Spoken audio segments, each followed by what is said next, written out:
segunda etapa da pneumonia, tá?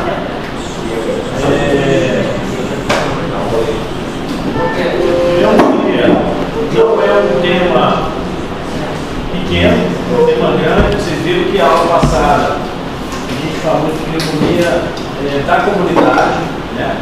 Hoje nós vamos ver outros tipos de pneumonia. Bom, as pneumonias que a gente vai ver hoje são as antigas pneumonias relacionadas à ciência de saúde. Tá? A gente divide em duas, basicamente: a pneumonia hospitalar e a pneumonia associada à ventilação mecânica. Tem muita novidade? Não, porque é mais conceitual e o que vai mudar são germes relacionados com essas pneumonias em si. Tá bom? É importante a gente saber fazer o diagnóstico, saber trabalhar com essas doenças. Então, pneumonia nosocomial, a gente já falou na aula passada que é toda pneumonia que se inicia depois de 48 horas da internação. Então, antes de 48 horas, eu internei, pago. Desenvolveu pneumonia depois de 24 horas, pago. 36 horas, pago. 48 horas, você já considera uma pneumonia hospitalar. Tá? Quais os fatores? O que é pneumonia? É um processo inflamatório, infeccioso do tecido pulmonar. O que é o tecido pulmonar? É alvéolo, interstício e vasculatura. Tá? Então, quando eu tenho um processo pneumônico, parenquimatoso, pode pegar tanto alvéolo quanto interstício, quanto também associar ali a vascularização. Tá? Quais os fatores de risco de uma pneumonia dentro do hospital? Uma idade maior de 70 anos, depressão do nível de consciência. A gente já falou que os processos pneumônicos, a maioria são microaspirações. Não é pegar sereno, não é pegar temperatura, tá frio, vou gripar, não é isso, tá? É microaspiração.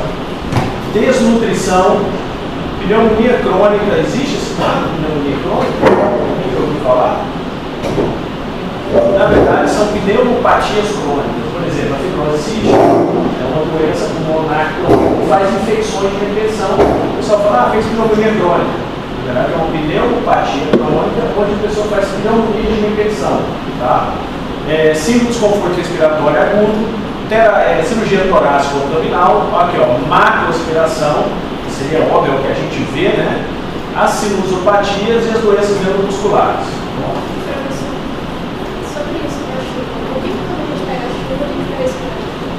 Eu não conheço essa relação, eu tomei chuva à vontade e eu fiquei resfriado. A maioria aqui já tomou chuva e não sai resfriado. Quantas vezes está chovendo aqui, você toma chuva e vem para cá e não está resfriado? O problema não é a água, o problema não é a chuva. O problema é quando você aglomera pessoas. Tá? O que acontece às vezes é uma coincidência, onde a pessoa teve contato com alguém com a virose, está no período de incubação e coincidiu de chover e no dia seguinte já está gripado. Então não existe uma relação direta entre tomar chuva, tomar sereno e pegar gripe. Tá? Senão, índio viria gripado. E na selva tomando chuva. Tá bom? Então, claro que são três componentes para qualquer infecção: virulência do germe, a sua imunidade e o ambiente. Tá? Mas esse ambiente em si ele pode facilitar no sentido seguinte: estou tomando uma sal, sai uma água quente, tem um choque de temperatura, e essa mudança de temperatura brusca ela pode causar alguma deficiência no movimento ciliar, e aí a pessoa favoreceu uma infecção. Mas isso é raro. Mas é pessoas mesmo. Agora, por que a gente relaciona frio à infecção respiratória? Relação. Pensa sempre nisso, gente. Quem transmite doença infecciosa respiratória normalmente é ser humano. Ninguém vai pegar. Pode acontecer de você estar num ambiente fechado, contaminado, e você aspirar a partícula, ou gotícula ou aerosol, mas é de alguém. Ela não está no ar aqui para mim respirar e pegar. Tá? Então sempre tem uma fonte contaminante. Essa fonte normalmente é o ser humano. Eu estou falando em caso de pneumonias, não estou dando uma outra vez. Tá? Eu sei que é difícil vencer esse paradigma. A avó de vocês não vai acreditar em vocês. O pai de vocês, os tios, vão falar assim: ninguém não está estudando medicina, não. Tá? Eu não acredito em garrafada, eu não acredito em nada. Eles vão ficar de castigo. Pode escrever, por favor. Vamos lá. Ventilação mecânica, tá? É um fator de risco para pneumonia hospitalar? Sempre. Por quê, pessoal? Porque eu estou quebrando uma barreira natural, eu estou colocando um tubo na garganta da pessoa, estou atrapalhando o movimento ciliar, estou atrapalhando tosse. O paciente tem que estar sedado, está com nível de consciência rebaixado, ó. Hospitalização prolongada, posição supina, ó, isso é uma coisa super importante. Sempre manter a oxigênio um pouco elevada. Por quê? Se o paciente ficar 0 graus, a tendência dele broncoaspirar é alta, tá? Pode ver vocês, se vocês estiverem deitados sem travesseiro, tanto que é ruim a posição, imagina vocês não tossindo direito, vocês vão broncoaspirar. Então sempre o paciente é deixar 30 graus, 45, para evitar a broncoaspiração, tá? Não lavagem da mão entre um exame de dois pacientes. Aí, ó, o ser humano sempre tem fonte de transmissão, tá? Então a infecção cruzada, ela existe. Catéter nasogástrico ou orogástrico, eu estou empurrando a infecção para dentro das veias aéreas. Bom, dieta enteral. Por que a dieta enteral favorece a infecção pulmonar? Quem sabe dizer? O catéter pode levar, mas não só por ele também. Tem mais. A higienização da onde? Da sonda que tem que. Mas vamos supor que você usou ela com toda a paramentação, passou a sonda direitinho. A própria nutrição pode estar contaminada. Se ela não for industrial, se ela for, por exemplo, artesanal, ela pode se contaminar. Tá? Mas aí ela vai dar mais diarreia, ela não vai dar tanta infecção respiratória. Quer saber a relação com a infecção respiratória? Pode funcionar só errado. Exatamente, a sonda vai pro pulmão. Então, quem não sabe. Você não vai ter que passar sonda, vai ter que ir no raio-x, é o certo, você acha que todo mundo faz isso? É para fazer, né? Na UPA? Você vai ver na UPA que vocês fazem. O paciente chega lá, não tem raio-x, funcionante. Tá? UPA, normalmente você não tem exame demais, tem 10, 20 pessoas. Você vai pedir raio-x para confirmar a sonda. Você mal está fazendo raio-x de tórax. Todo mundo gritando no seu ouvido, o paciente. Você lá, não, deixa eu ver aqui. Estou brincando, mas assim, você está vendo tanto de viés que pode acontecer? Tanto é que acontece. Até hoje tem som que vai para o pulmão e o cara não vai para esse é o problema. E pior que você não vai descobrir, porque não vai ter remédio. Mas tem outro fator, pessoal, não é só isso não. O refluxo da dieta, tá, pode levar a broncoaspiração. E tem outro fator ainda. A dieta alcaliniza o estômago. O estômago tende a ficar mais alcalino. E ambiente alcalino é um ambiente favorável à proliferação bacteriana. Por isso a dieta enteral ela pode facilitar a infecção bacteriana também, a proliferação. E aí você broncoaspira tudo. Tá? O uso de antagonista H2 é antiácido, mesma coisa, eu alcalinizo o estômago e aquela barreira ácida de defesa, porque bactéria nenhuma vive num ambiente com pH de 7,1, 6,9, de 3,2, 3,3, que é o pH do estômago, ela morre. Se eu alcalinizo esse meio, não tem grande chance de proliferar a bactéria e eu broncoaspirar. Tá? Antibiótico prévio de terceira geração, porque eu seleciono flora bacteriana. Uso de sedativo em doses altas no paciente perde a capacidade de tossir. E a intubação, que é o que a gente falou na ventilação mecânica, eu rompo as barreiras de proteção natural das vias aéreas. Quais são os agentes etiológicos, pessoal? Quando eu falar de pneumonia hospitalar, eu tenho que dividir em precoce e tardio. O que é isso? Até 4 dias eu considero precoce. Depois de 4 dias eu considero tardia. Para que me interessa eu saber que dias? Interessa que, se for menos de 4 dias, eu vou partir quase para os mesmos germes da comunidade. Então, o germe principal sempre cai em prova, Streptococcus pneumoniae, tá? Estáfilo também, mas ele é oxacessível, hemófilos influenza e os gram-negativos entérios, não multidroga resistente. Então, quando eu trabalho com uma pneumonia mais precoce dentro do hospital, eu não vou ficar tão preocupado com o germe multiresistente, tá bom? porque é como se o paciente viesse da comunidade já com esses germes hospitalares, ok? E eles não são tão agressivos. Quando eu passo uma pneumonia hospitalar tardia, onde eu tenho mais de 4 dias de internação, então do 5º dia em diante, eu já preocupo com pseudomonas, acinetobacter e Staphylococcus resistente à oxacilina. Então aqui o bicho pega. Então se eu pegar, vou dar um caso clínico para vocês na prova, uma pneumonia hospitalar, o que vocês vão dividir? Primeira coisa, na história, você tem que saber, é menos de 4 dias ou mais de 4 dias? E se eu perguntar qual genes envolvidos em cada uma, vocês têm que saber isso de cor. Não pode errar. Tá? Então, menos de 4 dias é o Streptococcus. Mais de 4 dias eu já tenho que pensar em pseudomonas, gram-negativo, acinetobacter. Porém, aqui vai um fator de confusão. O mais comum continua sendo o pneumococo. Porém, olha só, os principais, não os mais comuns, os principais pseudomonas, gram-edeco, acineto e Staph. Mas eu ainda tenho que cobrir estrepto. Tá? Mas qual que é a nossa sorte? Que a maioria dos antibióticos que cobrem esses aqui já pegam o Streptococcus. Então por isso eu não preocupo tanto com ele, porque ele vai vir no pacote. Tá? Dúvidas, pessoal? Você entendeu? Mais comum é o estresse. Sempre, mais comum é estresse. Tá? Agora, se você perguntar os principais ou os mais característicos, essas palavrinhas em prova é fácil vocês errarem. Tá bom? Pneumonia associada à ventilação mecânica, pessoal. Quando se manifesta a partir de 48 a 72 horas do início da intubação, tá? E início da ventilação mecânica, você vai pensar em pneumonia associada a ela. Antes disso, você vai pensar em pneumonia hospitalar. Mas não vai pensar em pneumonia associada à ventilação. Bom, se o paciente estivesse dentro do hospital, se ele chegou na comunidade, intubei, e ele desenvolve uma pneumonia depois de 48 horas, ela é associada à ventilação. Tá? Ah, mas ela não é hospitalar? Sim, é um tipo dele, mas como está associada à ventilação, eu não vou usar o termo pneumonia hospitalar, vou usar o termo pneumonia associada à ventilação.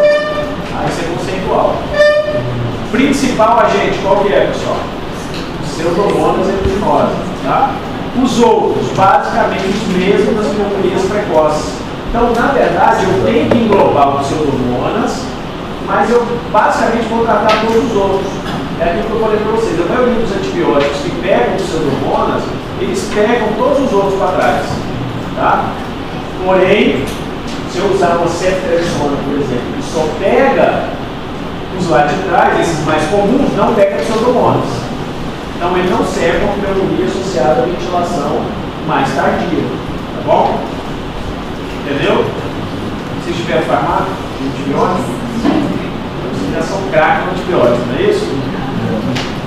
Os agentes variam de hospital para hospital e de setor para setor. Sempre, quando vocês vão trabalhar no hospital, como é que vocês vão saber, por exemplo, qual antibiótico usar por uma pneumonia hospitalar daquele local? Primeiro, você tem que comunicar com a CCLH e saber qual o perfil daquele local. Qual bactéria predominante? É estáfilo resistente, estáfilo sensível? Por que isso? Porque esse conceito de pneumonia precoce e tardia, ela pode mudar quando eu conheço a flora do meu hospital. Por exemplo, lá no hospital que eu trabalho, no UTI, eu nunca vou usar para tratar estáfilo ou oxacilina, porque todos os meus estáfilos são resistentes, eu já sei disso. Então, mas ela é menor que 4 dias, mas a minha flora é assim. Então, aí nesse caso, eu não respeito muito essa divisão teórica. Então, eu tenho que saber o perfil bacteriano do local que eu trabalho. Quem vai dizer isso para vocês? CCH. Então, sempre quando vocês forem entrar no trabalho, trabalhar em enfermaria, no UTI, vocês vão ter que trabalhar muito com a CCH. Saber qual tipo de perfil bacteriano, perfil fúngico do seu ambiente de trabalho. Bom, isso aqui é um guia que vai direcionar vocês. Se vocês não souberem, segue o que está aqui. Mas se vocês souberem, vocês vão ter que adaptar. Bom?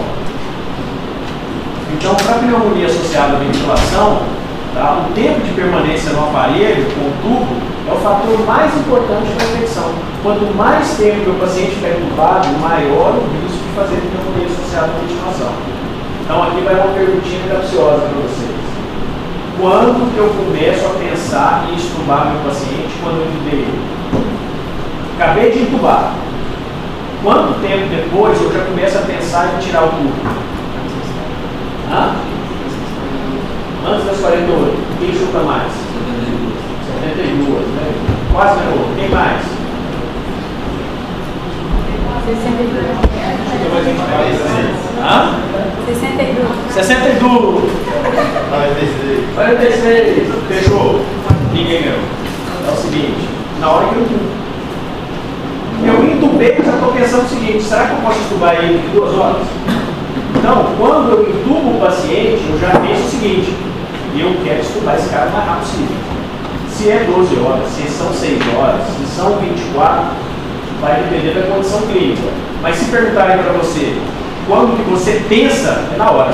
Entubei, eu já estou pensando em tirar. Porque eu já faço uma meta. Eu já falo assim, olha, ele entubou com a pneumonia, essa pneumonia dele, eu espero correção em até 24 horas. Então a minha meta é nas primeiras 24 horas tirar ele tudo. É igual quem aqui já fez cirurgia e já foi anestesiado de forma geral. Quem aqui já tomou anestesia geral? Você foi entubado. Quanto tempo depois o anestesista pensou em entubar vocês? Assim que acabou a cirurgia. Mas ele já entuba e falou assim, opa, na hora que acabar eu já vou entubar. Então assim, quando eu entubo, eu já tenho que pensar o seguinte, eu vou entubar quando? O mais rápido possível. Bom, por quê? Porque cada dia que o meu paciente fica entubado, a chance de ele pegar uma bactéria multiresistente e morrer é altíssima. Bom, então sempre fique com essa pulguinha na orelha. Entubou, pensa em estubar. Claro que vocês vão analisar dia a dia para ver se tem condições de estubar. Mas a meta de vocês é estubar, sempre. Ó, permanência de água no circuito do ventilador, isso aqui favorece o crescimento bacteriano. Então todo dia tem que ir lá e tirar aquela água, falar com o fisioterapeuta, ó, tem água no circuito, vamos tirar? Vamos tirar. Tá? Ficar manipulando o circuito de ventilação sem lavagem de mãos, sem usar luva, tá? Ficar trocando o circuito com menos de 40 minutos, não se troca o circuito de ventilador mais. Isso aqui é uma lenda, só se estiver muito sujo. Tá? Uso de água não esterilizada, usar água destilada. Tá? Então a gente não usa qualquer água torneral, por exemplo, no circuito de ventilação mecânica. Tá? Mau cuidado de asepsia da intubação e aspiração. Então assim, eu já vi muito e vocês vão ver isso, quem for trabalhar em emergência, o camarada entuba o esôfago, ele errou. Mas ele tira o tubo e põe, depois acerta, o mesmo tubo. Então o mesmo tubo que ele entubou o estômago, ele entuba o pulmão. Acabou de levar a bactéria lá pra dentro. Tá? Pessoal, eu já vi isso, não foi uma vez não. 30 anos de trabalho, eu já vi isso mais de 50 vezes, tá bom? Então assim, o que vocês têm que saber é que muitas pneumonias que vocês vão pegar, às vezes elas pioravam no processo de intubação. Tá? Por isso a habilidade de aprender a intubar. Tá? Hoje vocês têm recursos de intubação muito mais fácil. Hoje vocês têm vídeo laringe. Vídeo laringe, pessoal, quem aqui gosta de jogar videogame? Todo mundo joga videogame aqui, não joga até no celular? Cara, entubar hoje é igual videogame. Então olhando aqui, ó, só tem que saber trabalhar. Tá? Então essa técnica, vocês vão desenvolver isso. Tá? Tem que trabalhar, eu não gosto de tecnologia, eu quero entubar no modo antigo. Beleza, é igual dirigir carro manual. Vocês podem dirigir, mas daqui para frente não vende mais, só vai vender carro automático. Tá? Então vocês têm que aprender a trabalhar com o melhor. Mas tem gente que gosta de carro automático, tá? Carro manual. Tá? Exatamente. Pessoal, então como que eu faço o diagnóstico de pneumonia associada à ventilação? Existe uma tabelinha que chama CPIS, tá? Vocês não precisam decorar, mas é uma pontuação que a gente faz. Como? Pela radiografia eu vejo o infiltrado pulmonar, vejo se tem febre, vejo o hemograma se o leucócito aumentou, vejo minha gasometria para ver minha relação PO2 e FO2 e vejo minha microbiologia, se a minha cultura é positiva ou negativa. Cada um, ó, 0, 1 e 2 pontos. Se for maior ou igual a 6, é pneumonia associada à ventilação. Ah, professor, isso aqui é muito difícil. Eu vou ficar decorando essa tabela para fazer diagnóstico? Não. Existe uma maneira simples de fazer. Aumentou a secreção, teve febre, piorou o padrão respiratório e a minha cultura veio positiva, já é pneumonia associada à ventilação. Então, essa tabelinha chamada CPS, a gente quase não usa na prática. Mas é o que eu falei para vocês. Nós estudamos o quê? O mundo de Bob, que é o mundo ideal, é um mundo fantasioso. Na prática, a gente tem formas muito mais pragmáticas de trabalhar, tá bom? Mas vocês têm que conhecer a tabela da prova? Mas eu preciso saber cada detalhe dessa tabela? Não. Você tem que saber os componentes dela. Então, o que eu vou analisar? Aumento da secreção. Meu tubo estava saindo secreção branquinha, agora está amarela. É um sinal de chamar atenção? Sim ou não? Piora do padrão. Aumento do volume da secreção. Exatamente. Junto com isso, meu raio-x piorou. O meu raio-x que eu fiz na entrada era 1 e depois da internação ele piorou. É um fator? Professor, eu não tinha febre, o paciente agora tem febre. É um fator? Claro. O hemograma estava normal, pulou para 20 mil. É um fator? Leucopenia. É fator? Sim. Pessoal, leucopenia é sinal de infecção por gram-negativo. Tá?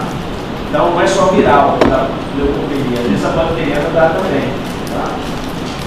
Então se o leuco ficar menos que 4 mil ou subir de 11 mil, eu já tenho que ligar a minha antena. Tá bom? Minha gasometria piorou, professor. O outro sinal. E eu fiz a cultura da secreção e cresceu a bactéria. Isso é importante? Claro. Se eu tiver pelo menos 3 critérios desse aqui, pessoal, eu já fecho pneumonia associada à ventilação. Tá bom? Então, na prática, eu não fico muito preocupado em dar número para fechar o diagnóstico. Tá bom? Mas vocês têm que decorar um mundo de bola. Então, vamos lá. Critérios de maior acurácia. Ó, surgimento ou agravamento de infiltrado na radiografia, mais pelo menos 2. Então, o infiltrado tem que dar. Então, ver o raio-x tem que ter piorado. Não é isso? Mais 2. Ou ele teve febre, ou aumentou o leuco, ou caiu muito, ou meu catarro ficou purulento, ou aumentou a secreção, ou eu piorei a oxigenação. Se eu tiver o raio-x piorado e mais 2 desses aqui, eu fecho o diagnóstico de pneumonia associada à ventilação. Tá? Critérios bacteriológicos. Isso aqui é o melhor, né? Se eu colhi a secreção do catarro e ele cresceu bactéria, é sinal que é uma infecção bacteriana. Mas eu tenho que estar associado com quem? Com a clínica, senão é contaminação. Se eu não tiver febre, não tiver leucocitose, não tiver piora do raio-x, mas crescer bactéria na cultura, a única coisa que eu vou poder dizer é que meu paciente está colonizado. Tem bactéria morando lá, mas não está causando infecção. Tá? Então, esse aqui, isoladamente, ele não vai me dar diagnóstico. Ele tem que estar associado com esses 3 aqui, ó. Tá? E nunca esquecer de que coletar e cobertura. Todo paciente hospitalar, pessoal, grava isso, serve para qualquer área de infectologia. Todo paciente internado com infecção, o que vocês vão ter que colher? Culturas. Hemocultura, urocultura, lipocultura de articular. Aonde tiver suspeito de infecção, tem que se coletar cultura. Tá bom? Portanto, infectologia é cultura. Então, vocês vão ficar sábios agora. Todo mundo coletando cultura. Tá bom? O que é escovado protegido, pessoal? O que é lavado com alveolar e aspirado? Olha só. Na UTI, quando meu paciente está entubado, eu tenho 3 formas de colher catarro dele, secreção. Uma é por via de broncoscopia. Então, ou esse escovado bronco e o lavado bronco é tudo através de broncoscopia, logo um método invasivo, tá? Mas é o melhor. Você pode ver que eu preciso de menos bactéria aqui, ó, 10:3, tá? O aspirado traqueal, eu posso aspirar via broncoscópio ou não. Eu posso aspirar, por exemplo, por uma sonda, que é o que a gente faz mais, tá bom? Aí é 10:5 se eu aspirar por sonda, mas se eu aspirar por vídeo é 10:3 também. Então você pode por um ou por outro. Na prática, a gente pede para coletar com catéter, mas ele tem que estar estéril, tá bom? Então, a gente colhe isso direto na UTI. Vocês vão ver isso quando vocês começarem a rodar no internato de vocês na UTI, como se colhe secreção traqueal, tá bom? Mas, caiu na prova um caso de pneumonia associada à ventilação, vai cair? Vai. Eu não pensei em cair não, Vai não. vocês falaram. Não, vocês que falaram. Então tá, pessoal, mas vai cair porque isso aqui é importante, vocês vão ver muito na prática, tá? Tem que saber esses critérios diagnósticos, tá bom? E sempre coletar cultura, sempre. Outra coisa, qual o padrão ouro? Se cair para vocês, qual o padrão ouro de infecção pulmonar? Qual que é? Biópsia, mas precisa fazer, pessoal? É o mundo de morte. O que é o ideal? O que é o bonito? É o biópsia. Mas eu vou biopsiar todo o pulmão para fazer pneumonia, para diagnosticar? Aqui não. Quando que eu vou fazer biópsia pulmonar, professor? Se eu suspeitar de tumor, se eu suspeitar de uma neoplasia, de uma doença muito rara que eu não consigo diagnosticar, né? Um caso que não esteja melhorando, vocês vão ver, vocês já tiveram oncologia? Estão tendo? Vocês já tiveram câncer de pulmão? Já. Então não vamos precisar dar para vocês. São boas, né? Ou vocês querem? Então, olha só, existe uma pneumonia, um tumor de pulmão chamado adenocarcinoma. Ok? O adenocarcinoma é o tumor de pulmão mais comum na atualidade?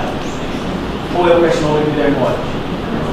É o adenocarcinoma. Inclusive, é o tumor mais comum em não fumantes, não é isso? E relacionado a cicatrizes pulmonares, né? Esse adenocarcinoma existe um subtipo chamado bronquíolo alveolar. Já ouviram falar? Como é que ele aparece? É aquela pneumonia que não cura. O cara usa antibiótico, não melhora, trata, não melhora. Nossa, minha pneumonia está... Eu sempre tenho pneumonia. Acho que é uma pneumonia crônica. Que na verdade é um tumor chamado bronquíolo alveolar. No raio-x, na tomografia, é igualzinho a uma pneumonia. Tá bom? Então, por isso que a biópsia pulmonar é o padrão ouro, porque com ele eu faço o diagnóstico. Tá? Então, nesses casos onde eu suspeito de alguma coisa diferente, eu tenho que biopsiar. Como é que eu faço biópsia de pulmão? 3 formas. Como é que eu posso fazer? Através da broncoscopia com agulha. Eu posso fazer através da tomografia guiado, com biópsia, ou eu posso fazer com toracotomia aberta, ou com vídeo toracotomia. Tá? Então tem várias formas de eu fazer. Vai depender da localização, do tamanho desse tumor que eu tenho. Tá bom? Então, se for um tumor mais próximo do brônquio, eu faço com broncoscopia. Se for um tumor mais periférico, eu posso usar TC com a punção, ou eu posso fazer por vídeo, tóraco, ou eu posso fazer aberta. Aí vai depender do cirurgião que vai optar. Tá bom? Então, quanto que há necessidade de eu iniciar um tratamento para a bactéria multiresistente? Tá? Quando mais de 10% dos gram-negativos da unidade forem de modalidade de multiresistente. Se o paciente apresentar algum fator de risco para infecção por multiresistência. Agora, isso aqui vocês vão gravar, porque isso aqui serve para todas as infecções hospitalares. Tá? Quando que eu tenho que cobrir com antibiótico para a bactéria multi-R? O que é multi-R? O que é PAN-R? Qual a diferença? PAN-resistente é quando não existe antibiótico sensível. Multi é que é a maioria. Tá bom? Mas ainda existe alguma sensibilidade. Nós já temos bactéria PAN-resistente? Várias. Tá bom? Nós já temos bactéria que não é sensível a nada. E a gente vai tratar. Tá bom? Mas às vezes trata, tá? Porque a bactéria vem na cultura, no resultado, como resistente a tudo. Mas isso é in vitro. Às vezes in vivo ainda tem alguma atividade, tá bom? Então a gente precisa monitorar e tem esquemas para tratar esses pan-resistentes. Então vamos lá. Quais os critérios que eu uso para tratar a bactéria multi-R? Se eu usei antibiótico nos últimos 90 dias. Então eu não posso usar, por exemplo, olha doutor, eu tive internado 90 dias atrás e eu apareci de novo com pneumonia.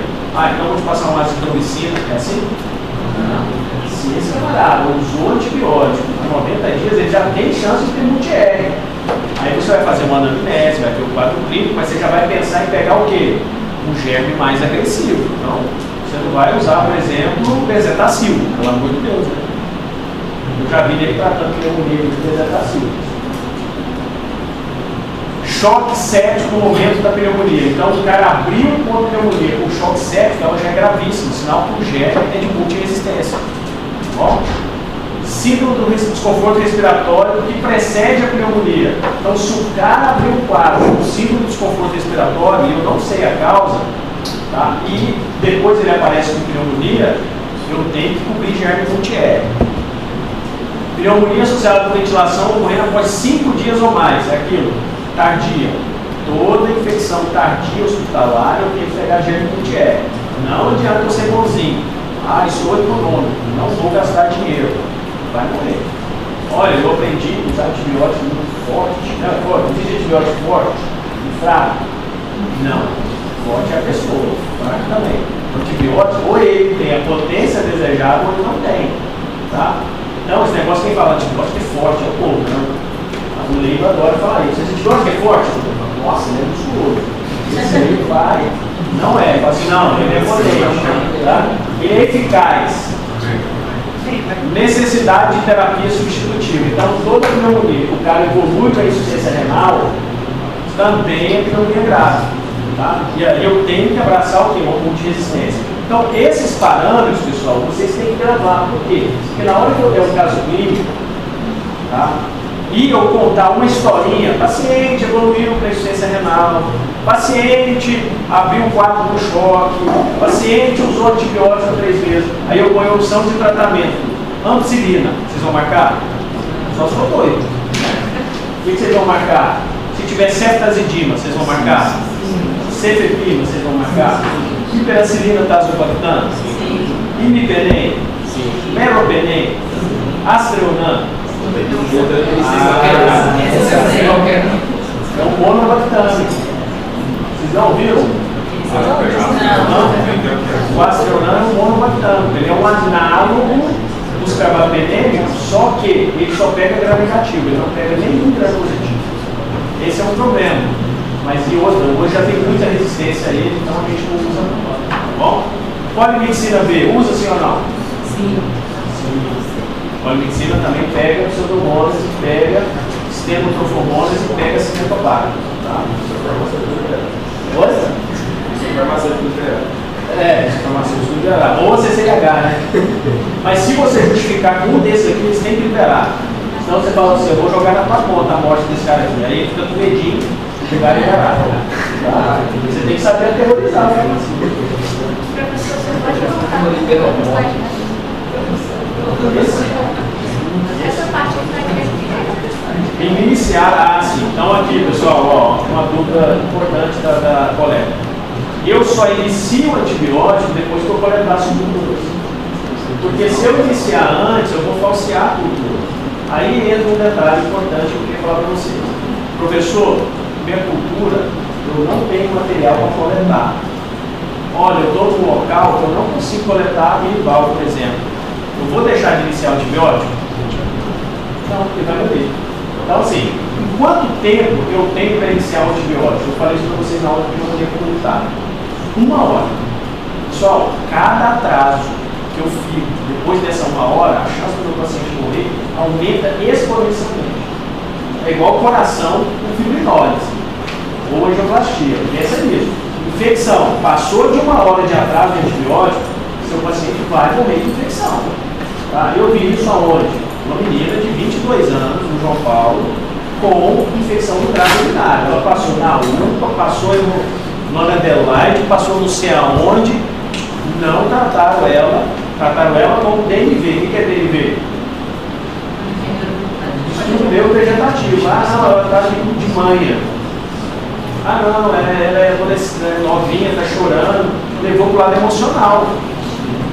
Sabe o que ela tinha? Uma pielonefrite. Sabe onde ela foi parar? Não teria entubado. Sabe onde ela está hoje? Na eternidade. Então, cuidado. Cada hora que você deixa de fazer antibiótico, você está condenando a pessoa à morte. Por que eu estou botando essa história triste para vocês?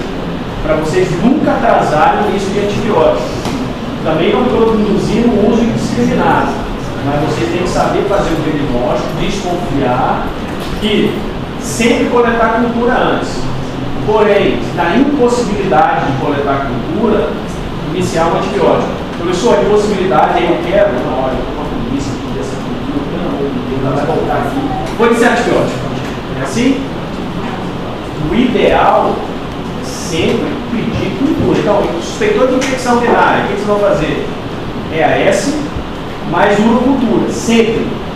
E imediatamente iniciar um antibiótico. Ah, mas eu não vou acionar o farmacêutico, ele vai vir bravo comigo, meu aqui, eu vou pedir um AS, eu tenho que acordar ele. Ema. Cada um com seus problemas. Vou acionar ele e vou tratar ela. Tá bom? Pessoal, no hospital eu não posso adaptar o doente ao meu esquema. É isso que eu quero dizer para vocês. O meu esquema com o colega, o meu horário com o colega, minha divisão de turno não pode prejudicar meu paciente. Isso é um problema meu.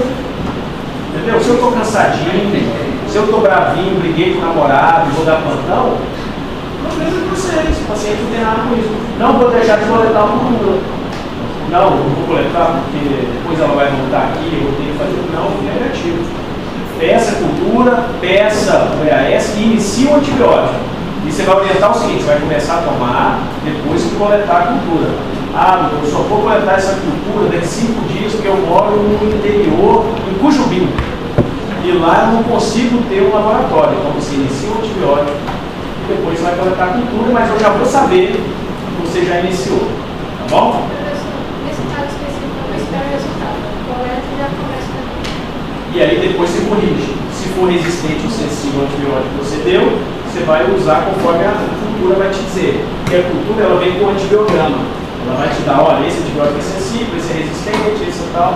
Aí você vai olhar. Se o seu for resistente, troca. Se ele for sensível, você mantém. Tá bom? Mas não deixe de começar esperando o resultado, pelo amor de Deus, tá bom? Então, se o tratamento não apresentar indicação para cobertura de multi-R, o que é o MARS, pessoal? Qual a diferença de MDR e MARS? Alguém sabe? Multidroga resistente normalmente é padrão negativo. MARS é Staphylococcus aureus. Tá? Então, sempre quando eu falar MARSA, eu estou falando Staphylococcus aureus resistente à oxacilina. Tá bom? Segundo os critérios anteriores, se o paciente estiver internado em unidade na qual mais de 20, olha só isso aqui, se mais de 20% dos meus Staphylococcus aureus corresponde a MARSA, eu não vou poder usar oxacilina, eu vou usar vancomicina ou linezolida. Vocês já estudaram vancomicina? Tá? Que é um glipopeptídeo. E ela tem um efeito colateral bacana. Como é que chama o efeito colateral da vanco? Que caiu na prova de vocês erraram? Vocês erraram? Síndrome do homem vermelho? Redneck Man, já ouviu falar? Não, tá. Então isso aí é uma característica da vancomicina. Mas isso é reação alérgica, pessoal? Não. É uma reação que pode dar ou não, tá bom? Ah, teve uma vez, eu nunca mais dou? Também não. Você pode ter tido uma reação uma vez e não ter outra, tá bom? Mas eu tenho opção. Se o meu paciente fizer uma reação a vanco, eu uso a linezolida. Qual que é a vantagem da linezolida em relação a vanco? Não, é nimesulida. O pessoal confunde. Nimesulida é anti-inflamatório. Linezolida é antibiótico. E é um antibiótico que pega estáfilo resistente. A minha linezolida, ela não afeta a função renal. Então a vancomicina é extremamente nefrotóxica. Já a linezolida não. Portanto, se algum de vocês pararem não ter ido no trabalho e tiverem uma infecção por estáfilo aureus, eu vou poupar alguém de vocês. Eu vou usar linezolida. Eu nunca vou jogar uma vanco em vocês. Mas se vocês caírem no serviço público, o rim de vocês não será poupado. Não terão dó. Vocês vão entrar na vancomicina. Tá bom? Porém, se vocês caírem no João Paulo, lá tem linezolida. Porque nós padronizamos não tem no João Paulo linezolida. Mas nas outras três não. Porque a gente bateu o pé do Estado, a gente fez o pedido e nós conseguimos, tá? Tem outra droga que pega estáfilo alvo sensível, que também remarza, e também não afeta o rim, que aí chama teicoplamina, vamos falar? Então, a teicoplamina, linezolida, vancomicina e daptomicina são drogas que pegam estáfilo resistente. Eu sei que vocês estão desprezando isso, mas vai cair na prova. Muito tranquilo e educado. E vocês vão acertar. Qual é os três, professor? Pode explicar aqui. Qual é os três? Repete para mim. Linezolida, vancomicina e Teicoplanina e daptomicina. Ainda tem a quinopristina, tá? Mas essa eu não vou cobrar de vocês, porque essa usa mais para infecção de pele, tá? A vancomicina é nefrotóxica, tá? A linezolida não, e a teicoplanina não. A daptomicina é. Mas a daptomicina a gente não usa para pulmão, por isso que eu nem vou citar aqui para tratamento, tá? Para pulmão, pessoal, o que eu uso? Ou Evanco ou linezolida, tá? É uma das duas. Logo eu não vou cobrar as outras, tá bom? Mas saibam que paciente com estáfilo resistente em mais de 20% do meu hospital, eu obrigatoriamente tenho que tratar marsa. E aí eu vou usar vanco. Normalmente prova pergunta vancomicina, tá? Todas as provas vai ter vanco no esquema. Multidroga resistente, só que aí é gram negativo, tá? E aí tem as drogas aqui que vocês já conhecem, tá bom? Vocês podem, é o que eu citei, ó, tazobactam, cefepime, levo pega pseudomonas, pessoal? Pega, mas não é a melhor, mas ela pega, tá? Meropenem e droga antistafilocócica, qual que eu uso? A oxacilina, se for sensível. O que a oxacilina é? É uma céfalo de segunda geração, tá bom? Cefalotina, oxacilina, cefalexina, cefadroxila, tá bom? Todas elas são drogas do quê? Beta-lactam de segunda geração. Então, se o meu paciente não tiver nenhum fator de droga multiresistente, eu posso usar uma dessas aqui, tá? Com o fator de risco para panresistência, olha só, aí eu vou ter que associar. Normalmente eu não faço terapia única. Quando eu tenho uma bactéria que é muito agressiva, ou que eu tenho uma associação de gram negativo e gram positivo, aqui está o esquema. Eu tenho que usar, por exemplo, um carbapenêmico, por exemplo, um meropenem, e associar com o quê? Às vezes uma vancomicina. Então, o meu paciente que está muito grave no hospital, entubado, com a pneumonia tardia, eu vou associar uma droga que pega a droga multiresistente para gram negativo e marsa. Então, eu pego, por exemplo, um imipenem com vancomicina, tá? E aí tem vários esquemas, você pode misturar um com o outro. Ah, professor, eu posso usar tazocin com linezolida? Pode. Posso usar ceftazidima com van? Pode. Desde que eu amplie meu esquema para multi-R, tanto gram negativo quanto tanto gram positivo.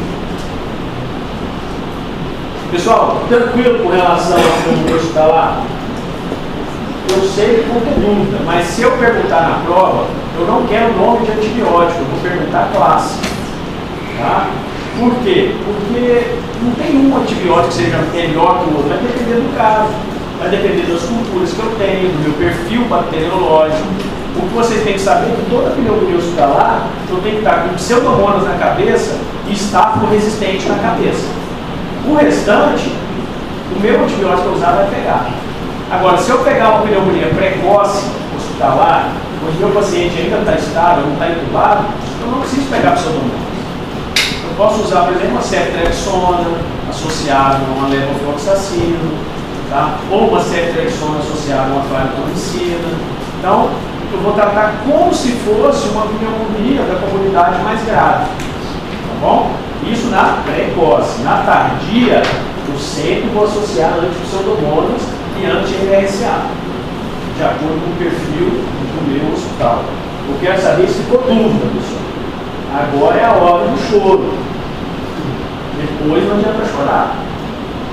Mas eu sei que você já sabe. Aquele critério que o senhor passou é só para ventilação? Só para ventilação interna. Agora, pneumonia, pessoal, é só bactéria? Vírus dá? Fungo dá? Então nós vamos partir dos fungos, tá? Agora chegou um fungo muito comum no Brasil. Qual que é? Paracoco. Alguém já viu uma paracoco? Não? Nada, nunca viu? Quem que vocês vão rodar no Cimetron? Lá vocês vão ver muito, tá?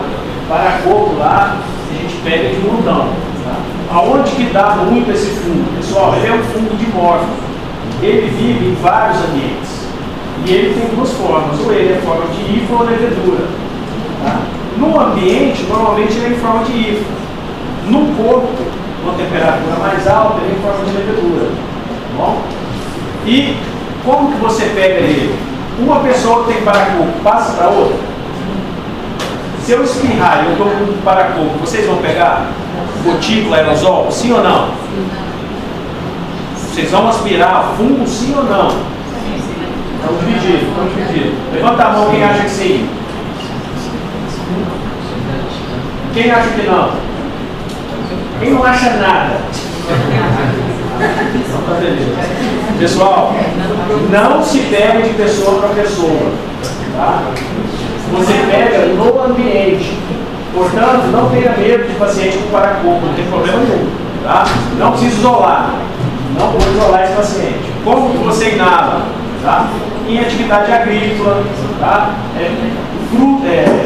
Folhas no chão. Então ele é um fungo que vive no solo, tá? Ou vive em planta.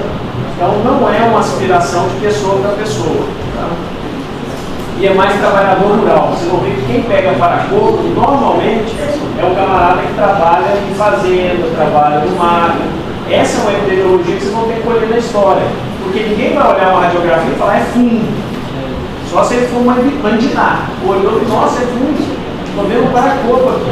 Não é, tá bom? Mas vocês podem inferir isso. Como? Aí eu vou mostrar para vocês as características, tá?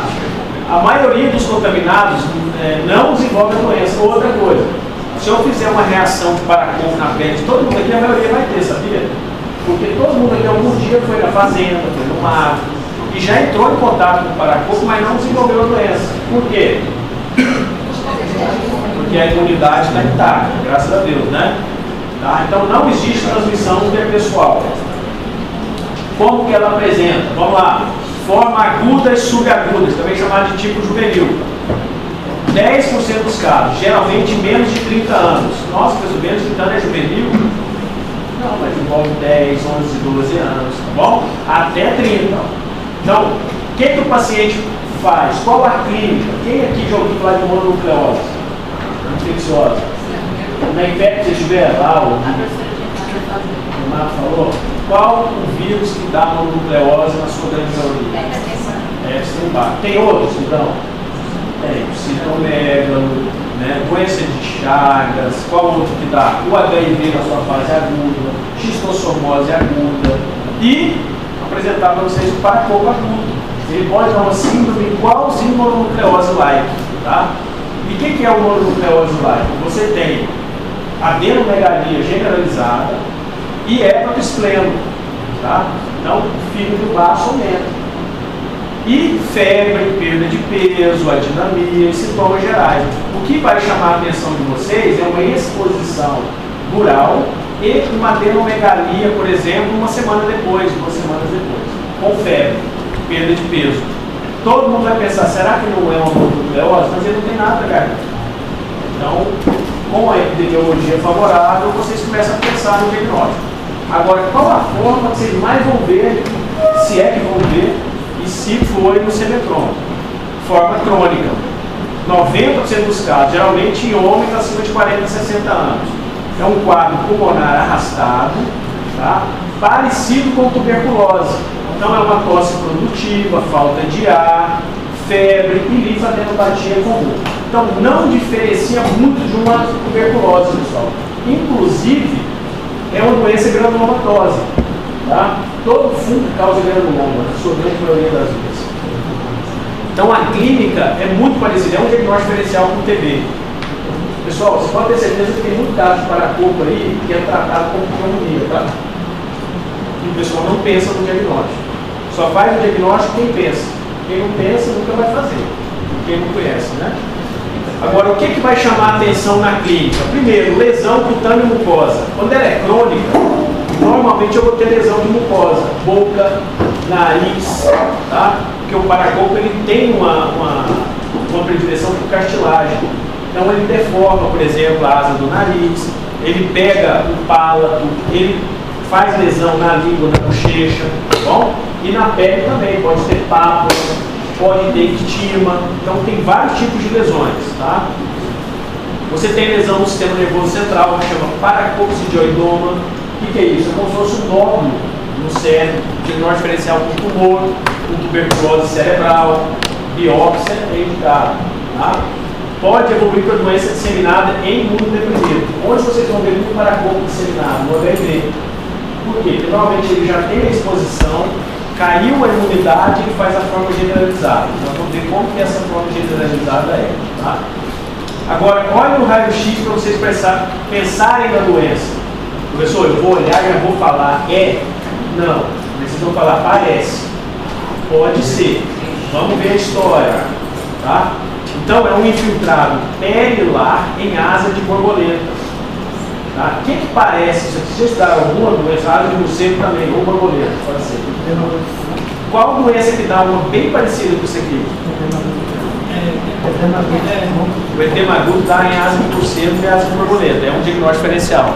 Mas você pegar um adulto que não tem uma história de falta de ar, está com febre, dinamia, linfonodomegalia e um raio-x desse, dificilmente você vai pensar em edema agudo.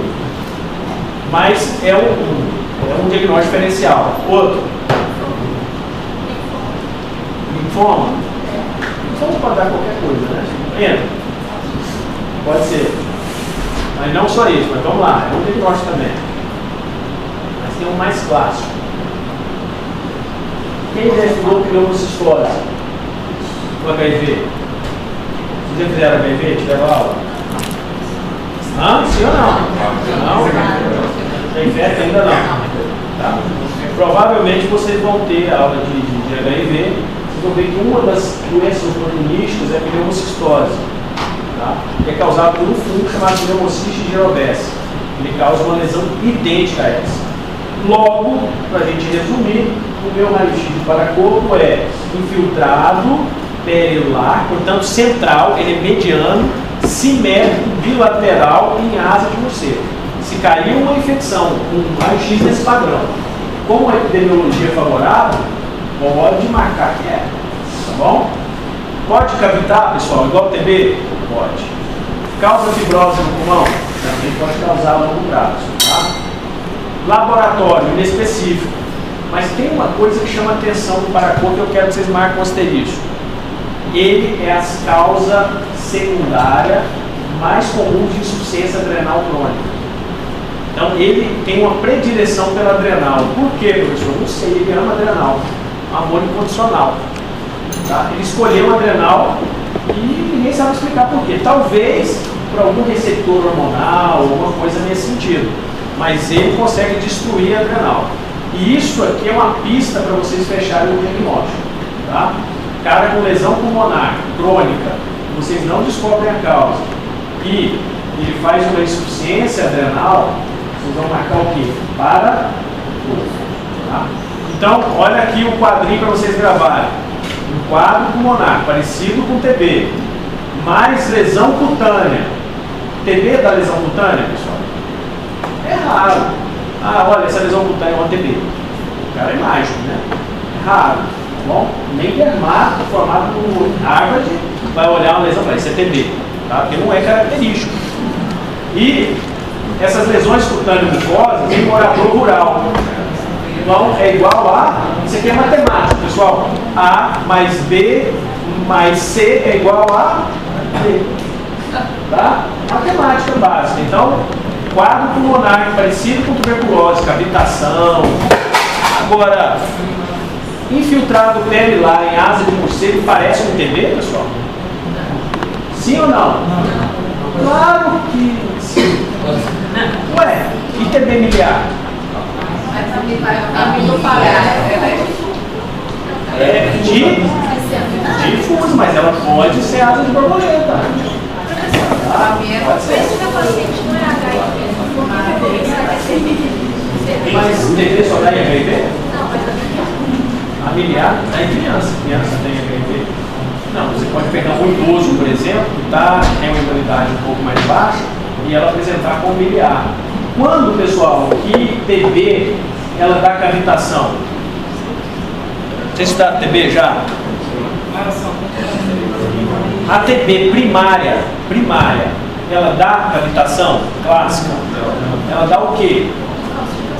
A TB primária, ela pode dar uma pneumonia, ela pode curar, na sua grande maioria das vezes, mas ela pode fazer uma pneumonia, igual a pneumonia intersticial. E aí confunde com isso aqui, ó. Tá? O quadro de uma TB primária, por exemplo, se vocês nunca tiveram contato com TB e desenvolve TB primária, vocês não vão ter cavitação, aquela tuberculose clássica. Essa é TB secundária. Aquele cara que já teve contato, baixa a imunidade, aí ele faz a cavitação a longo prazo. Mas a TB aguda é uma pneumonia tuberculosa. E a pneumonia tuberculosa, ela é infiltrada, às vezes periolar, igualzinho uma infecção fúngica. Tá? É diagnóstico diferencial. Por isso que, ó, quadro pulmonar. Agora, ela também cavita. Se cavitar também vai parecer do mesmo jeito. Então, um quadro que parece com lesão de pele e boca, vocês vão ver que tem um padrão de destruição, o TB não dá isso. E mora em zona rural, vocês não vão pensar nisso. Pode até pensar em TB, mas vocês vão linkar com o paracoco. Tá? Pessoal, vocês nunca mais vão errar paracoco na vida de vocês. Vocês vão ver um caso, vocês não erram mais. Tá? No escarro, o aspirado linfonodal ou raspado. Como é que eu faço o diagnóstico? Eu posso pesquisar diretamente o fungo, tá? No escarro, tá? E no raspado da lesão. Olha o aspecto da minha histopatologia, chama roda de Leme. É igualzinho uma roda de Leme. Tá? Se cair esse padrão para vocês, não existe outro. Vocês vão marcar o quê? Paracoco. Cultura é de baixo rendimento, demora muito, crescimento muito lento. Então não tem um rendimento muito bom.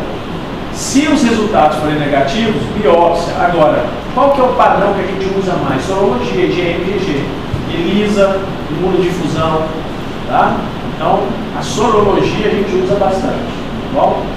O teste intradérmico é igual ao PPD. A gente não usa muito, por quê?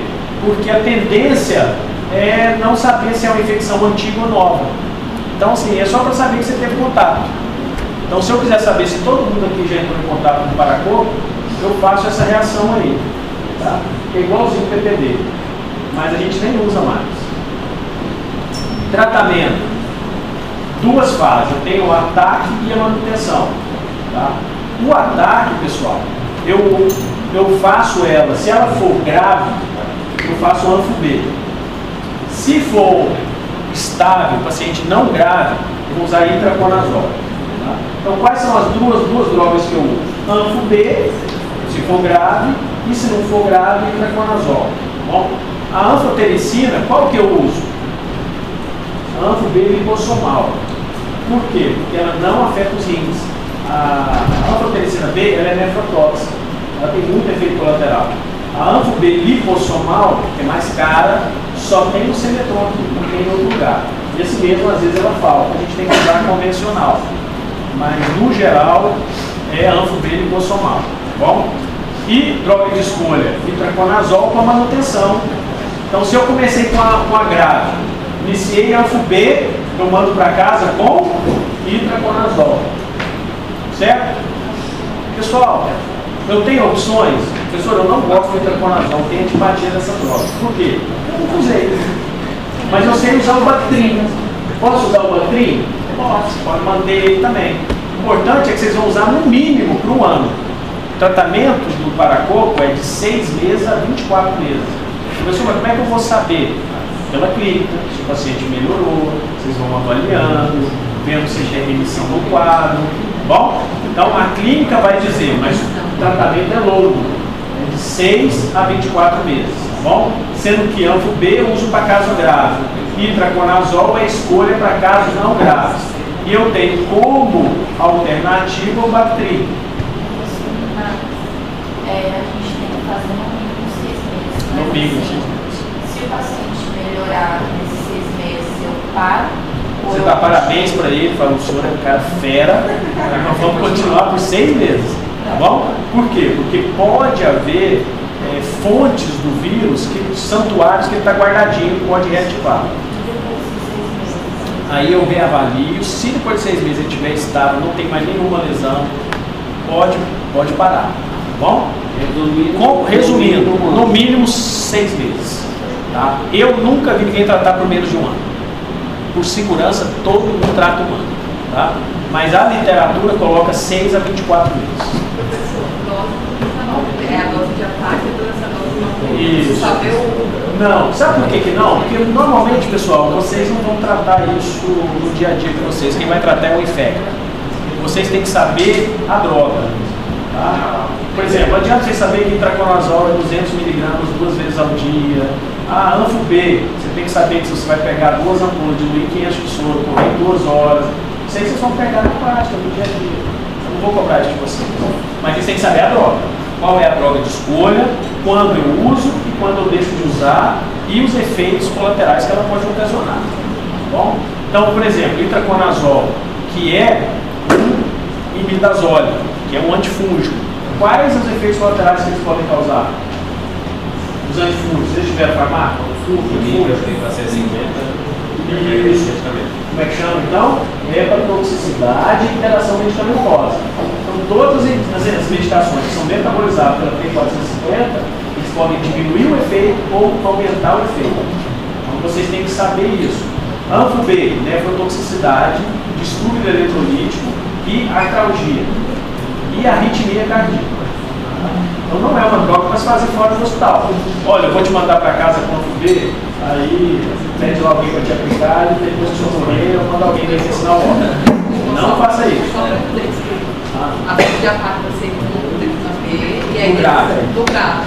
E a manutenção vai ser Itraconazol ou sulfa, ou Bactrim. quando não é grave, qual é o que eu vou dar de ataque? Só itraconazol. Só itraconazol.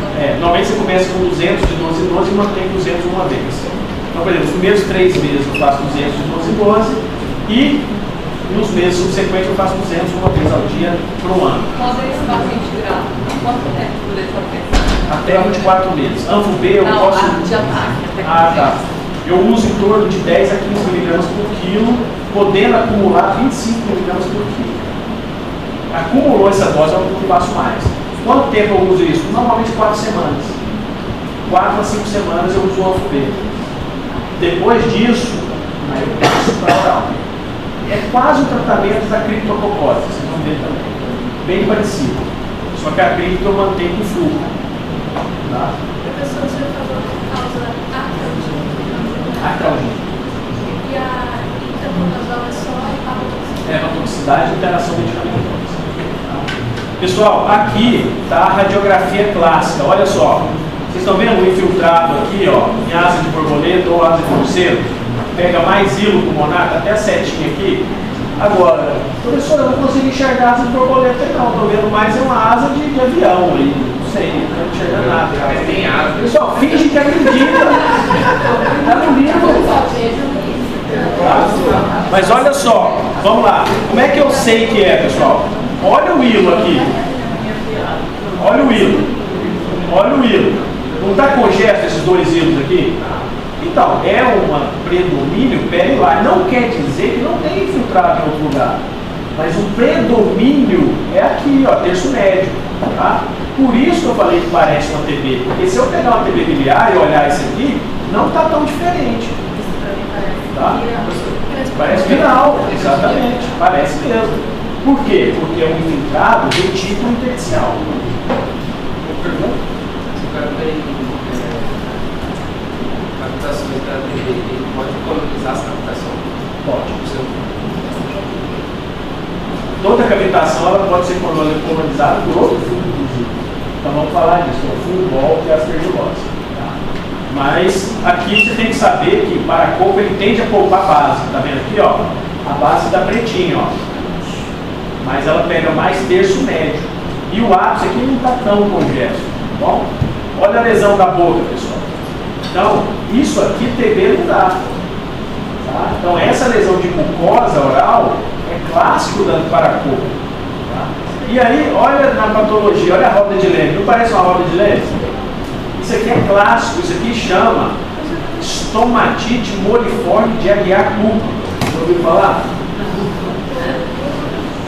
Então esqueça, mas o nome é esse, tá? Estomatite moliforme, por que moliforme? Parece a roda, tá? De Aguiar-Cooper. Por que eu gosto de citar nome? Porque o cara descobriu e todo mundo caga pra ele, coitado. O cara teve o maior trabalho de descobrir e ninguém quer saber o nome do cara, né? Então assim, mas é bonito de ver, olha só. Tem um médico lá no Cemetron que ele é doutorado dele é só em para-coco, chama Rui. Tá? Não sei se ele vai ser professor de vocês, doutor Rui. Tá? Ele é o cara do para-coco lá. Então assim, ele não sabe para-coco pra caramba, o resto não sabe nada, ele sabe muito para-coco. Entendeu? Mas não pergunte nada pra ele, mas pergunte para-coco que ele vai arrebentar. Mas ele é bom, o cara é fera, tá?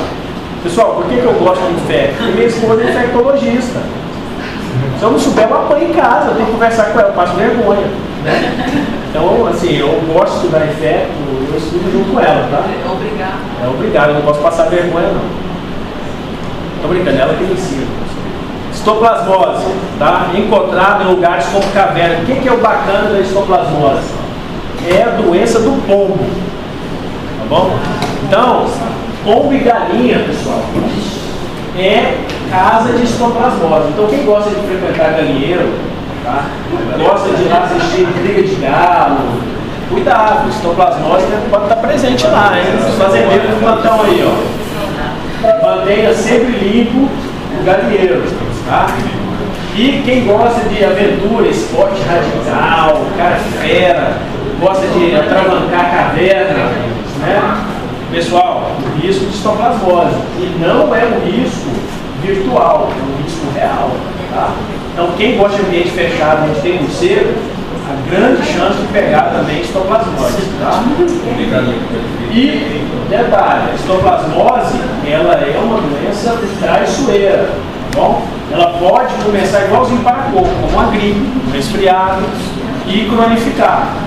E aonde que ele está, pessoal? No ambiente. Ninguém vai pegar histoplasmose de um para o outro, nem beijando na boca, nem conversando longe. Isso confunde, porque cai em prova que a transmissão é interpessoal. O pessoal marca o que é. Tá? Vocês vão mandar isolar a histoplasmose, sim ou não? Não. O pessoal usa máscara em 95? Não. Então tá bom. É só bem. E disseminação inicial é parecida com quem? BK e para-coco. Então é muito parecido, pessoal. Vocês lembram do complexo primário da tuberculose? Vocês estudaram tuberculose? Sim. Vocês lembram que a tuberculose tem um complexo primário chamado complexo de Gon? Sim. Que a disseminação ela é linfohematogênica? É igualinho, não muda, é a mesma, tá bom? Portanto, se vocês souberem a fisiopatologia da TB, vocês vão saber a fisiopatologia da micose profunda. Tranquilo, tá? A apresentação clínica vai cair na prova de vocês? Não. Claro que vai. Esse aqui, pessoal, marca aí, ó. Estou dando uma questão para vocês, hein? Questão 6. E vai ser direta. Vou perguntar assim, como se divide a clínica da histoplasmose. Olha só, quem errar, pessoal, eu vou chamar de Mobral. Porque não tem outra palavra, estou dando a questão. Precisa fazer revisão? Precisa. Ah, não acredito. Só se vocês falarem porque tem gente que faltou, aí eu vou acreditar. É? Tá bom. Então presta atenção, marca aí, pessoal. Forma aguda, igualzinho para-coco, é uma forma gripal, tosse seca, falta de ar. Pode haver adenomegalia, que o povo chama de... Como é que o povo chama? Íngua. Professor, eu estou enguado, estou cheio de íngua. Eritema nodoso. O que é o eritema nodoso? Aqui já entra uma particularidade. O eritema nodoso é uma pápula dolorosa, vermelho arroxeada, que pode dar nos membros inferiores, na sua grande maioria. Isso é muito comum em doenças infecciosas e inflamatórias. Tá? E o paracorpo não dá muito isso, mas a histoplasmose já dá. Então, histoplasmose, hanseníase, tuberculose, essas doenças costumam dar eritema nodoso. Tá? Inclusive tem uma reação hansênica que é por eritema nodoso. Né? Quem já estudou Hansen aqui? Tem a reação tipo 1 e tipo 2, não é isso? A tipo 1 é o quê? Não, vocês estão confundindo classificação da doença com reação hansênica. A reação hansênica, você tem a reação tipo 1 e tipo 2. Uma é eritema nodoso e a outra é neural. Causa exacerbação o quê? Neurite. E a outra é puro eritema nodoso. Tá? Uma trata com talidomida, a outra é com corticoide. Não é verdade? Então assim, pessoal, pode causar eritema nodoso. Então isso tem que abrir a mente de vocês. Tá? Forma crônica, geralmente acomete o quê? Pneumopatas, aquele paciente DPOC, bronquítico. Então, um paciente rígido, vocês, se forem na caverna, por exemplo, provavelmente vocês fazem um quadro gripal. E se estiver bem do ponto de vista imunológico, vocês vão curar, se fosse uma gripe. Mas quem já tem uma doença, o cara fala assim, eu tenho DPOC, mas eu quero ir para a caverna. Tá? E aí o cara é aventureiro, aqueles motoqueiros que fumam pra caramba, não é meu motoqueiro não? Acha que são loucos, fumam pra caramba, eles adoram ir pra caverna, fazer rapel, e eles pegam isso aí, histoplasmose, tá? Por quê? Porque eles têm DPOC e acham tão novo, tá? E o quadro é muito semelhante à tuberculose, tá, pessoal? Portanto, quando vocês ficarem velhos, pessoal, toma vergonha, vocês não são novos, né? Sou velho, tem DPOC, quero ser o cara pra caverna. Sabia que os pacientes, que a maioria que faz é aventureiro e é idoso. Eles adoram atravacar na caverna, para pegar os amigos e pescar. Então são aventureiros mesmo, entendeu? Então a gente fala assim, olha, assuma a velhice, vai pro shopping, né? Toma um sorvete com uma velhinha, tranquilo, né? Vai pra praia, não é melhor? Ir pra caverna. Pô, não foi quando novo, vai quando velho? Chega. Pessoal, histoplasmose seminar. Essa aqui é uma que eu quero que vocês aprendam. Ó. Essa aqui é a mais grave. E vocês só vão ver ela em HIV imunossuprimido. Vocês não vão ver histoplasmose seminar em paciente rígido. Vocês não vão ter. Se vocês aparecerem com histoplasmose seminar, o que eu vou pedir de cara? HIV, com consentimento. Vocês me permitem pedir o HIV de vocês? Não quero saber que eu tenho. Aí eu vou enganar vocês. Sabe o que eu vou fazer? Peço um hemograma e calculo o CD4 pelo seu linfócito. Mas aí eu não fechei o diagnóstico, eu só suspeitei. Eu tenho como fechar o diagnóstico sem pedir o HIV? Tem uma enzima que chama P24, que ela é uma enzima da membrana do vírus. E eu posso pedir a dosagem dela e eu não pedi o HIV, eu pedi a proteína. Tá bom? Ninguém vai desconfiar que eu quero saber se ele é HIV. Então assim, é o bizu, não façam isso, pra você descobrir se você processaram. Tá bom? Mas é o bizu. Para criança a gente pede o P24, para adulto não. Tá? Mas se vocês quiserem descobrir de forma. Um parente meu pode pedir um P24 do meu namorado sem saber o HIV. Eu falei, vamos ali fazer um exame? Vamos. O que você vai pedir? Um P24? O que é isso? Depois eu te explico. Tá? Deu negativo, então, graças a Deus. Tá bom?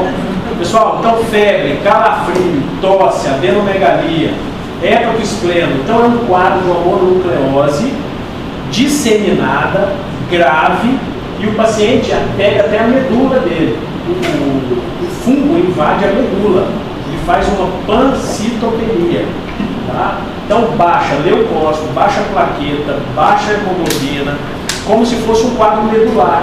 E aí você faz um diagnóstico diferencial do quê? As doenças medulares, leucemia, linfoma, mielodisplasia, que mais? Mielofibrose, tá? Então todas essas doenças que pegam a medula entram nesse diagnóstico diferencial, tá bom?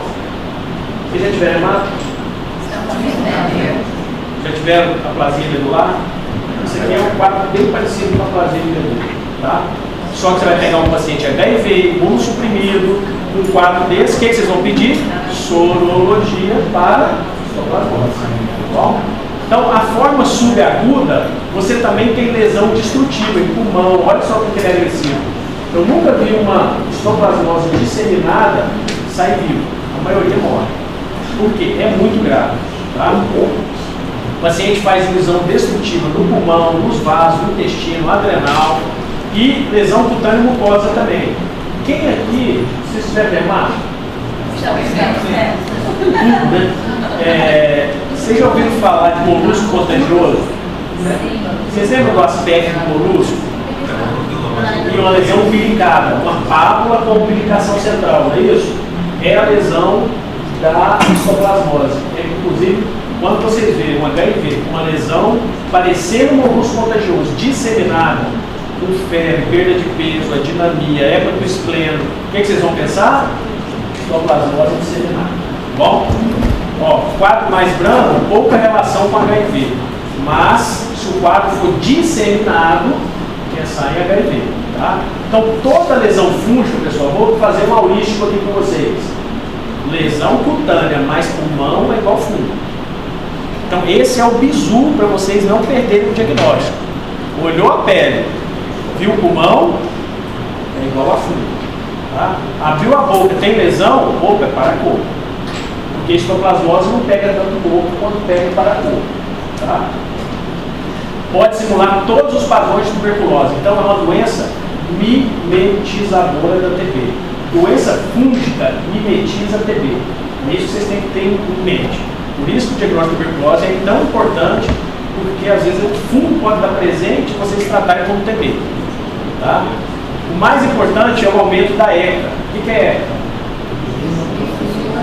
Enzima conversora angiotensinogênica.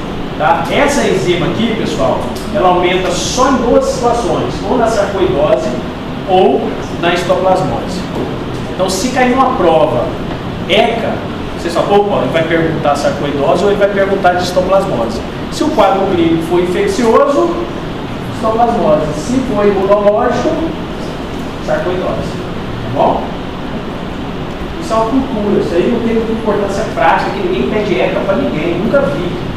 Mas é um mundo de Bob. E aí vai cair na prova de vocês no mundo de Bob. Tá? O mais usado é a cultura, pessoal. Sempre. Diagnóstico de fungo. A gente sempre colhe cultura, mesmo que é demorado. Eu sei que vai demorar um mês para sair, mas eu peço para confirmar. Tá bom? Se houver pressa no diagnóstico, a biópsia às vezes sai em uma semana. Porém, numa fase aguda, o que eu vou pedir? Sorologia e pesquisa do antígeno no sangue e na urina. São as melhores opções. Quais são as sorologias, pessoal? Qual o método de fazer sorologia? Imunofluorescência, ELISA e imunodifusão. Tá? São os métodos mais usados. Qualquer um deles a gente usa. Tá bom? Tratamento, difícil. Forma leve, não faz nada. Forma pulmonar crônica, itraconazol. Olha só, a mesma coisa de paracorpo. Forma grave, anfo-B, depois itraconazol. Tá bom? E no HIV, você mantém o itraconazol profilático, porque ele pode recair. Quando? Mantém indefinidamente. Tá?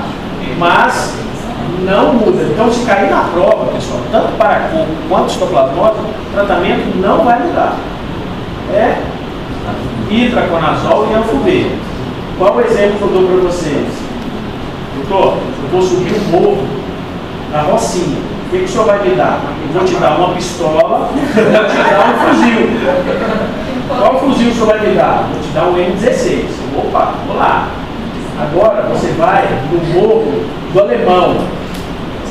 Qual arma o senhor vai me dar? Uma pistola e vou te dar um fuzil M16. Pô, mas será que com isso eu pego? Se você não morrer, você mata. Tá bom? Então, assim, a arma é a mesma. A gravidade da histoplasmose é um pouco maior, se ela for disseminada. Tá bom? Mas, assim, a arma que eu tenho é a mesma. Então, vocês não tem como confundir isso. Então, se eu perguntar tanto histoplasmose quanto paracorpo, acabou. Tá? Infecta é muito difícil. Muito difícil. Então, a pessoa vai ficar brava. Pô, só só tem a mesma droga para tratar tudo, é igual reumato. Só troca o corticoide e o acerto. Só troca o corticoide e o acerto. O mais difícil é fazer diagnóstico, né? Mas aqui não entra o sulfa. Não, aqui não entra sulfa. Bom, hein? Atento, senhor, hein?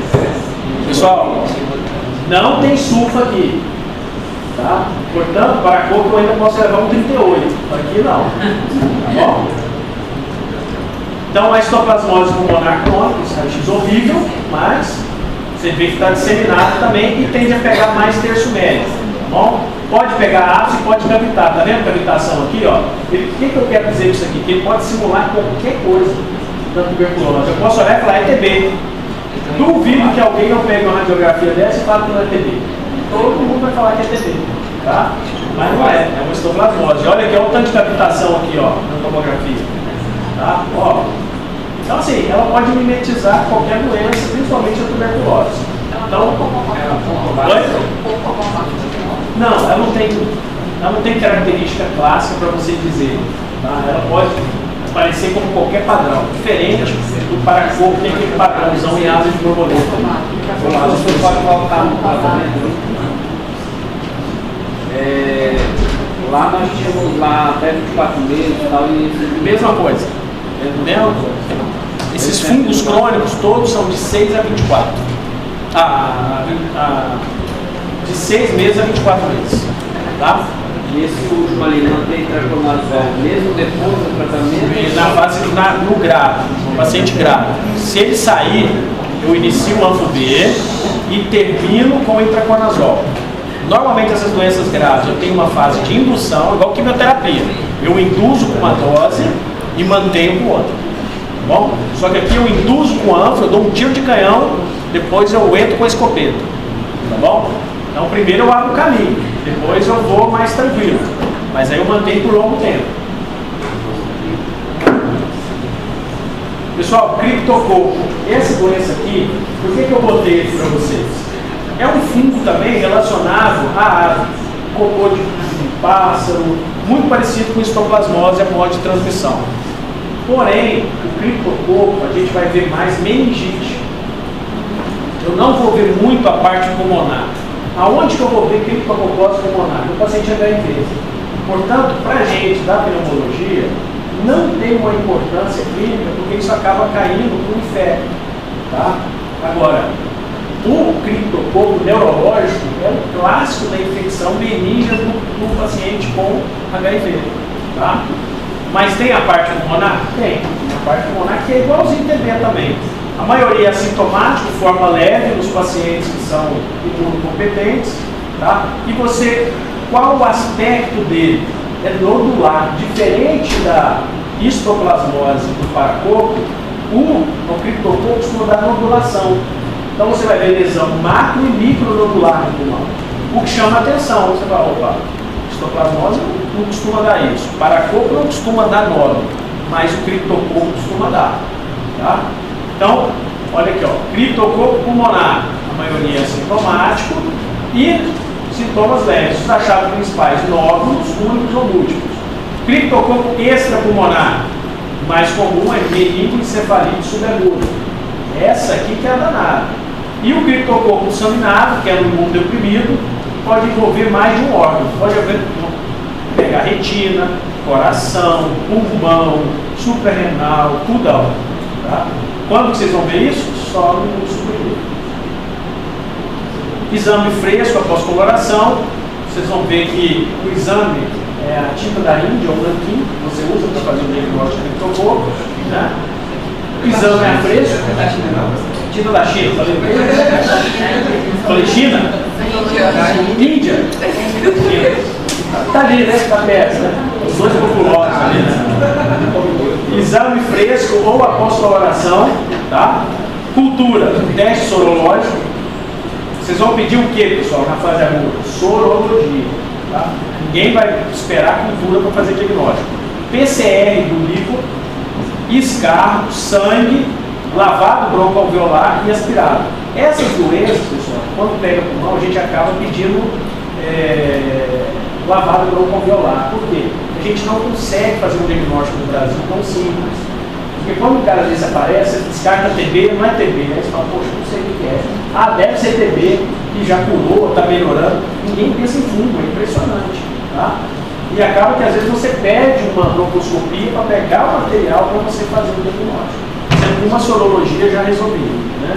Mas todo mundo vai ter sorologia para coco-histoplasmose? Só no Cimetron. Onde vocês forem aqui em qualquer hospital, não vai ter essa sorologia disponível. Eu não consigo no João Paulo fazer sorologia para coco. Tem que mandar para fora.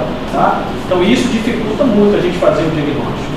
E aí acaba que às vezes você extrapola, você acaba pedindo exames além, porque você não tem um recurso simples. Né? Agora aqui, ó, uma coisa que chama, todas as doenças disseminadas, fúngicas, o aspirado de medula ele é indicado a fazer. Por quê? Porque você tem citopenia. Quando o fungo ele pega a medula, ele vai fazer uma aplasia de medula secundária. E aí o que acontece? Se você não aspirar, você não vai saber se é uma doença medular ou extramedular. Tá? Forma de tratamento. Se for leve no criptococo, fluxo. Se ela for disseminada, anfo-B, com ou sem flucitosina, seguido de fluconazol. Pessoal, vou cobrar dose? Não. Mas o que eu quero que vocês entendam?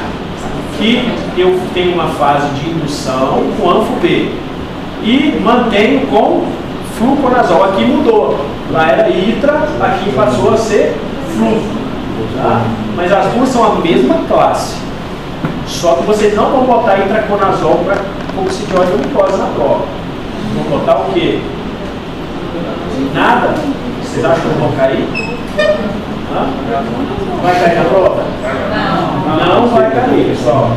Mas vocês têm que saber que eu posso dar um caso clínico e confundir vocês. Aí vocês vão falar assim, será que coccidiose micose ou macaco? Não é. Bom, não é?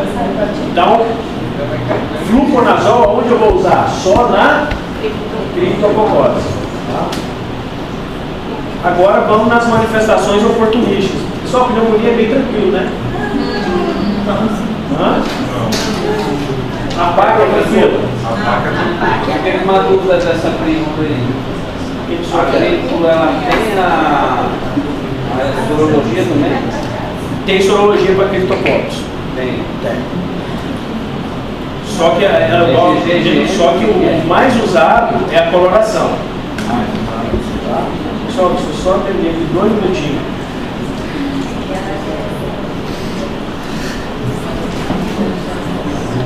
Dá uma respirada aí, pessoal. 2 minutos.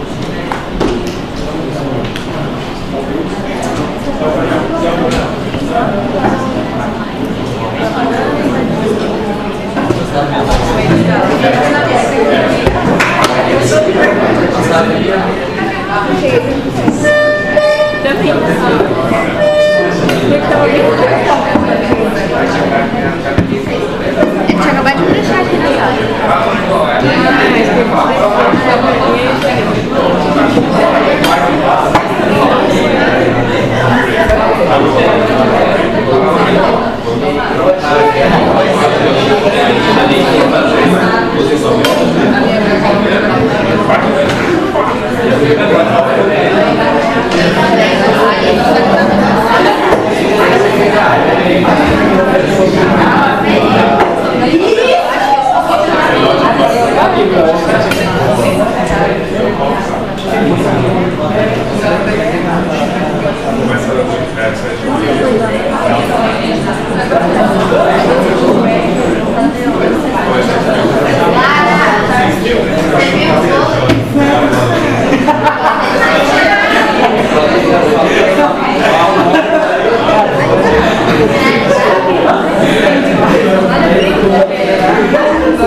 Mas questão dele, esse negócio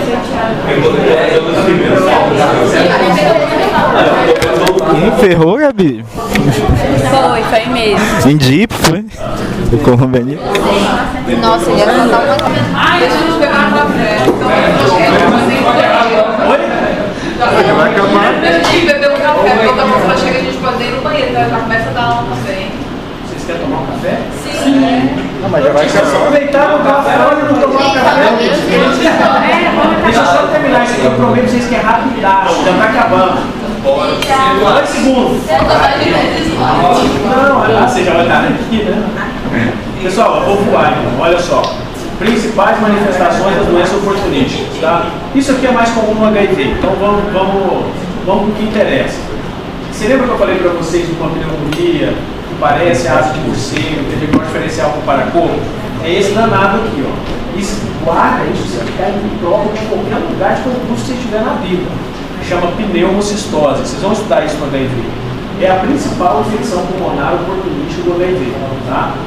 Quando que ela aparece? Quando o meu CD4 está menor que 200, tá? Quadro clínico, febre, tosse seca. Não é tosse produtiva, é tosse irritativa, tosse seca. Falta de ar e instalação em semanas a poucos meses. Então é uma pneumonia subaguda, acrônica, tá? Então é aquela pneumonia que vai se desenvolvendo com o tempo. E se o paciente não sabe que é HIV, ele vai falar que é o quê? Está gripado há mais de 2 semanas, 3 semanas, perdeu peso, tá? Mas ela só aparece em CD4 menor que 200. Então o paciente tem CD4 de 400, 500, ele não vai ter pneumocistose. É uma doença oportunística, tá? Laboratório, uma gasometria muito alterada, o PO2 muito baixo, e aqui mata o diagnóstico. Aí na prova de vocês, o LDH, que é desidrogenase lática, está acima de 600 a 700, tá bom? Então isso é característico da pneumocistose. Cair na prova de vocês é hipoxemia na gasometria associada a um LDH muito alto e o CD4 menor que 200. A radiografia de tórax, olha lá, infiltrado, intersticial, bilateral, normalmente terço médio inferior, tá? Não pega ápice. Outro detalhe, não tem derrame pleural. Normalmente na prova eles vão confundir vocês botando derrame pleural. Pneumocistose, quando vê derrame pleural, vocês não vão pensar em pneumocistose, porque ela não costuma dar, tá bom? Diagnóstico, exame de escarro e lavado broncoalveolar. É um germe muito difícil de fazer diagnóstico laboratorial, porque ele não cresce em qualquer meio de cultura. Ele é um germe difícil mesmo, a gente trata empiricamente. A gente às vezes nem consegue fazer o diagnóstico laboratorial dele, tá? Por quê? Porque ele tem que ter um meio especial de cultura. Tá? Tratamento, aí é o mais difícil, Bactrim, tá? Dose alta, 21 dias. Infecta é muito difícil, pessoal, fica impressionado, ó. Bactrim, 21 dias, tá? Alternativa, posso usar clindamicina e primaquina. O que é primiquina? Não, minha filha é danada.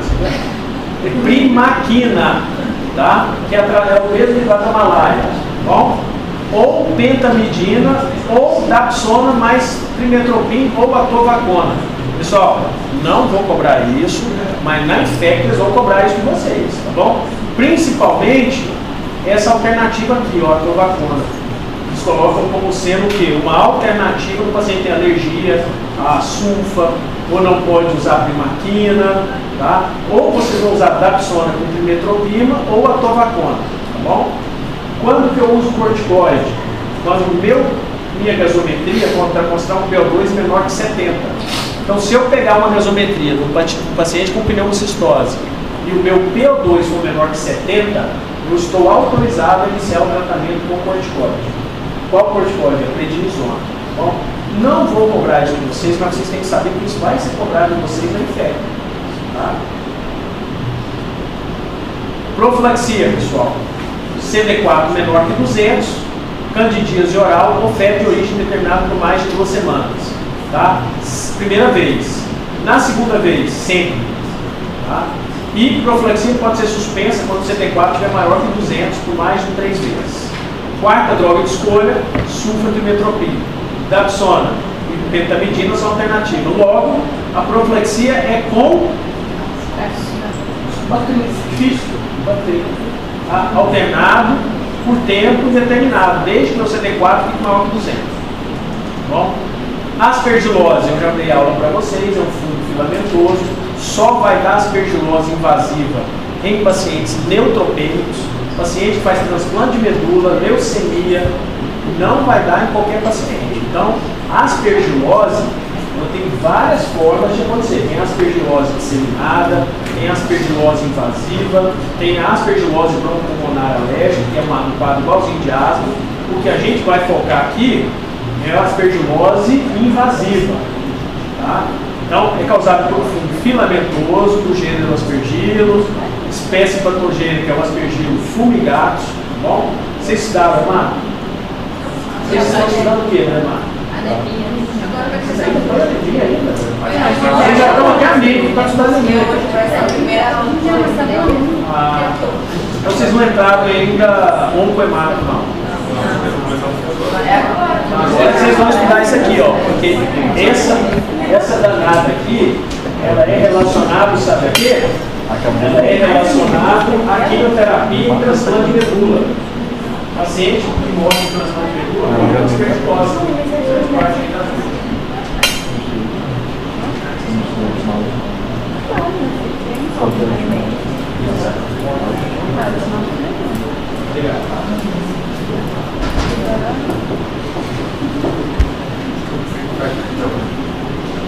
Pessoal, então, aspergilose é um fungo encontrado em matéria orgânica também. Todo mundo aqui já deve ter tido contato com aspergilose. Então, ela é igualzinho para coco, ela vive no solo. Tá? Então, ela é cosmopolita, tem em qualquer lugar. O principal via de entrada é inalatória. O órgão mais afetado é o pulmão. Tá?